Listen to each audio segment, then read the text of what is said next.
अॻूणे वज़ीर आज़म मुस्लिम लीग नून जे अॻवान शाहिद खाकान अब्बासी चयो आहे त मुल्की मईशत 2018 खां बि घटि आहे। शौकत तरीन 12 साल अॻु वारी बजट तक़रीर कई। बजट में का बि नई ॻाल्हि नाहे। बजट जो बुनियादी गुर ते ॿधल आहे। जे आमदनी जी दावा कई पई वञे उहा किथां ईंदी। कराची में प्रेस कॉन्फ्रेंस कंदे शाहिद खाकान अब्बासी चयो त दस्तावेज़नि मूजिबि 383 अरब जा नवां टैक्स लॻाया विया आहिनि। असां विकिणी आमदनी हासिल नथी करे सघिजे। तव्हां आवाम खे न पंहिंजो पाण खे धोखो ॾेई रहिया आहियो।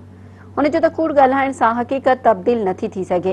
वज़ीर आज़म, वज़ीर ऐं सलाहकार सभु कूड़ था ॻाल्हाइनि। मुल्की तारीख़ में हीअ पहिरीं हुकूमत आहे जंहिंखे कूड़ ॻाल्हाईंदे शर्म नथो अचे।